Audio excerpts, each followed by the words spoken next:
Early in the morning, as the countryside was still blanketed in mist, Tutian was already awake. She carried an old, worn-out woven basket in her rough hands. Her face looked tired, worn down from many sleepless nights filled with worry.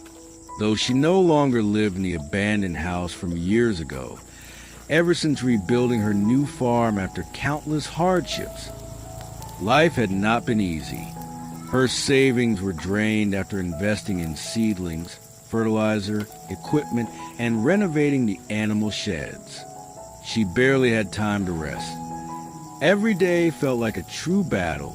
Today, her guava orchard was finally ready for its first harvest. These were Taiwanese pear guavas, a special variety she had purchased from an acquaintance in a far-off province.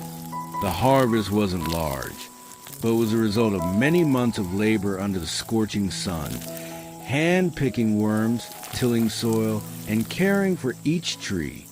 Standing in the middle of her guava orchard, she gently brushed her hair out of her face and looked at the plump fruits hanging on the branches.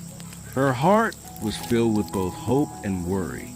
Hope that she could sell them for some money, and worry about whether people would even buy them. She carefully walked between the rows of trees, reaching up and gently picking ripe guavas.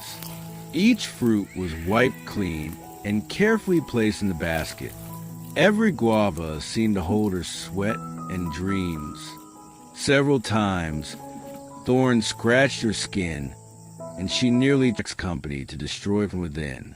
It's highly likely that a few suspiciously perfect candidates during recruitment were her pawns. If Jack focuses solely on professional skills and overlooks moral integrity, he might unknowingly invite betrayal into his own circle.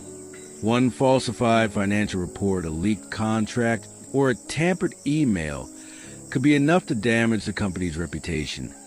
Or worse, push it to the edge of collapse. Moreover, Jack tends to place deep trust in those close to him, often delegating key responsibilities without strict checks in place.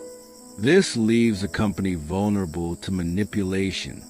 If he doesn't recognize this soon, he could become the big fish swallowed by smarter, more cunning traps than those he's faced before. Additionally, with a packed schedule and immense pressure from all directions, Jack is showing signs of fatigue. His focus and judgment may be compromised. Meanwhile, Ms. Hung's scheme is unfolding slowly, quietly, and with calculated precision. Each move is deliberate.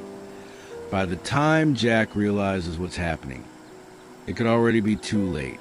Of course, success is still within reach, if Jack can detect the warning signs in time. The fact that he felt uneasy during some interviews, tightened the recruitment process, and upgraded internal security shows that he's starting to become cautious. But that alone isn't enough.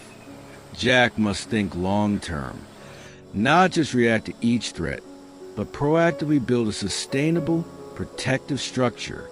He needs to establish cross-check systems, clearly defined roles, and independent reporting channels to detect risks early.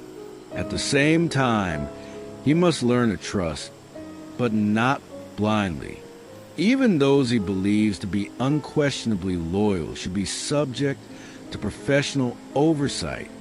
If Jack can achieve that, his company has a strong chance to grow and become a symbol of resilience and entrepreneurial courage. But if he continues to underestimate red flags and operates more with his heart than his head, failure is a very real possibility. And this time, the consequences could be far more devastating.